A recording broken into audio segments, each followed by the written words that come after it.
একদম গ্রামের প্রান্তে একটা টালিগুঁড়ো ঘর। সেখানেই থাকেন বুড়া দাদু। চশমাটা নাকে টাল টাল করে পড়ে থাকে, দেখেলে মনে হয় একটু হলেই ঝপ করে পড়ে যাবে। দাদুর একটা লাঠি আছে, কিন্তু লাঠিটাই বরং দাদুকে ধরে হাঁটায়। দাদু হাঁটতে বের হলেই লাঠি আগে দৌড় দেয়। দাদু পেছন পেছন, এই থাম থাম বলে ছুটেন। গ্রামের বাচ্চারা দাদুকে খুব পছন্দ করে, কারণ দাদু গল্প বললে সবাই পেট ধরে হাসে। কখনো বলেন, আমি ছোট থাকতে বাঘ দেখে ভাবতাম বড় সাইজের বিড়াল। বাচ্চারা তখন বলে, দাদু আপনার সময়েই দুনিয়া আলাদা ছিল। একদিন দাদু সিদ্ধান্ত নিলেন মাছ ধরতে যাবেন। টোপ হিসেবে নিয়ে গেলেন মুড়ি আর গুড়। পুকুরে ফেলে দিতেই মাছেরা ভাবল, ওহো, আজ তো স্পেশাল খাবার। পাতলা দাদু টানতে টানতে শেষে নিজেই পানিতে চপাক করে পড়ে গেলে।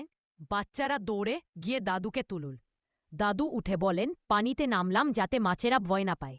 সবার এমন হাসি শুরু হলো যে পানির মাছও হয়তো হাসিতে লেজ নেড়ে উঠল।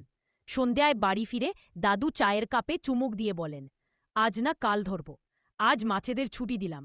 বাচ্চারা হাততালি দিয়ে বলেন, দাদু আপনি না থাকলে গ্রামের দিনটাই মজার হতো না। বন্ধুরা, লাইক সাবস।